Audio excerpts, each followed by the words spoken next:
범죄 재발을 막기 위해서, 범죄 재발을 방지하기 위해서 만들어진 전자발찌, 범죄 예방에는 큰 효과가 없었던 것으로 보입니다. 자, 무엇이 문제인지 전문가와 함께 짚어보겠습니다. 박성수 세명대 경찰행정학과 교수가 전화로 연결되어 있습니다. 박 교수님 안녕하십니까? 네, 안녕하세요. 네. 자, 이번 전자발찌 살인, 예고된 살인이었다라는 지적이 있습니다. 법무부에서 이 범인의 행적에 이상한 점이 발견이 됐지만은 이 범죄 행위를 막지는 못했습니다.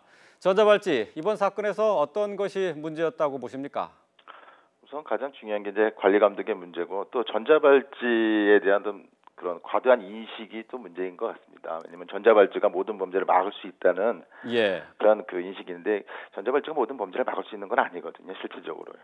예, 그러면은 전자발찌에서 기대할 수 있는 효과는 무엇이 있습니까? 그러면 가장 중요한 거는 이러한 우범 범죄자들에 대한 어떤 관리 감독을 할 수 있는 어떤 사전 예방적인 어떤 조치 역할이거든요. 근데 우리나라 같은 경우는 전자예 감독 제도가 외국하고 좀 다르게 그 중범죄자들을 이제 대상으로 하다 보니까 조금은 이제 많은 그 사회적인 문제를 발생시키고 있는 것 같습니다. 예.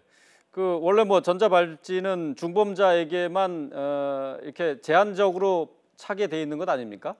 실제로 외국 같은 경우에는 그 전자발찌 자체가, 전자감독 자체가 이런 그 중범죄자들 보다는 가석방 대상자들을 주로 이제 이 전자발찌를 이제 하게 돼 있습니다. 또는 이제 경미범죄자에 대해서 단기형이나 또 재택구금을 명령하고 그 준수 여부를 확인하기 위한 용도로 활용이 되고 있음에도 불구하고 우리나라 같은 경우는 주로 이제 살인범죄자라든지 성범죄자, 강도, 아동, 청소년 대상 유괴 이런 중범죄자를 대상으로 하다 보니까 약간 성격의 차이가 있습니다, 실제. 그러니까 전자발찌를 너무 지나치게 기대하는 것이다라고 그렇게 보시는 건가요? 그런 것도 없잖아 있습니다, 실제. 그렇군요. 실제 그리고 또 이 전자발찌가 또 우리나라가 요즘 이제 언론에서 많이 이렇게 전자발찌를 끊고 재범을 일으키는 그 경향이 많은데 외국 같은 경우도 이 훼손율이 우리보다 훨씬 더 높습니다. 우리 같은 경우는 재범률이 한 1.8%나 2% 되는데 훼손율 같은 경우는 얘네들 같은 게 2%에서 3%가 되고 재범률도 10%에 이르거든요. 그러다 보니까 실제 통계상으로 봤을 때는 우리나라가 오히려 외국보다는 낮은 수준이라고 볼 수 있습니다. 다만 이제 우리가 이 전자발찌 대상자들이 중범죄자다 보니까 이게 이제 훼손하거나 사건이 발생하는 경우에는 언론에 이제 집중적으로도 이 초점이 될 수밖에 없는 경우가 많죠. 그러면은 전자발찌가 현행 제도상에서는 범죄 예방 효과가 그렇게 크지 않다라고 볼 수밖에 없겠네요. 그거는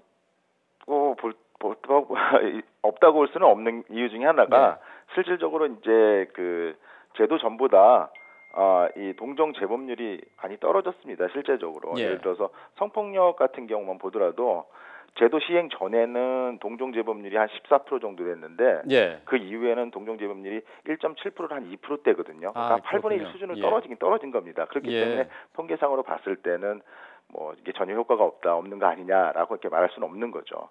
다만 이제 이런 것들 좀 개선하기 위한 방안으로서 이런 그 전자발찌 대상자들이 또 외국과 틀리게 아까도 말씀드렸지만은 아주 장기간에 이게 부착이 되어 있습니다.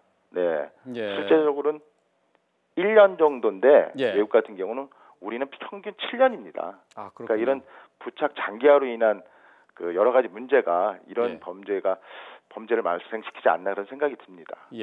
그 전자발찌가 실제적으로 어떻게 그 운영이 되고 있는지도 궁금합니다. 이게 전자발찌가 그 범행이 좀 우려가 되는 사람들한테 채워지는데 이게 행적을 쫓아가겠다 또는 어디를 가는 그러니까 장소를 제한하겠다 어디에 중점을 더 두고 있습니까? 실제 이 전자발찌 같은 경우는 위치의 어떤 통제는 충분히 가능합니다. 어느 곳에 있는지 실제 이제 이런 그 센터에서 바로바로 나타나거든요. 근데 다만 이제 예를 들어서 뭐 성범죄자 같은 경우는 특정 지역이나 이런 가게 되면 이제 이 신호로 인해 가지고 이제 얘가 이제 이런 대상자들이 뭐 초록불에서 빨간불로 바뀐다든지 해가지고 금방 이제 알 수는 있습니다. 다만 문제는 위치의 통제는 가능한데 행동의 통제가 현재로는 이제 좀 힘듭니다. 그렇군요. 다만 그래가지고 최근에서는 이러한 이 전자발찌를 좀 개선하는 방향으로 직접적으로 이제 행동 통제가 가능한 지능형 이런 전자발찌를 지금 개발 중에 있습니다. 예. 이번 살인범 같은 경우에도 중국에 드나드는 것도 큰 문제가 없었던 것으로 나타났어요. 네, 그게 이제 사전에 보호관찰관과 이게 허락을 받게 되면은 예. 어떤 그 특정 장소도 이제 갈 수 있게 되는데 그런 점들은 조금 앞으로 이제 개선될 방향이라고 볼 수 있겠습니다. 예. 그 전자발찌가 지금 재범 예방에 효과가 있었던 것은 뭐 통계로도 나타나고 있긴 합니다만은 앞으로 어떤 네. 점이 더 중점적으로 연구돼야 되는 부분입니까? 가장 중요한 게 이제 이런 이 부착 기간 장기화로 인해 가지고 사회 부정이 심화되기 때문에 이들에 예. 대해서 예. 조금 더 이제 이게 관리 감독할 수 있는 여러 가지 절차가 좀 필요하고요. 예. 실제 이제 앞서도 말씀드렸지만 외국 같은 경우는 1, 2년 이렇게 단기간에 채워지는데 장기간 채워주다 보니까 예. 이들이 자포자기식으로 해가지고 여러 가지 범죄를 일으키거든요.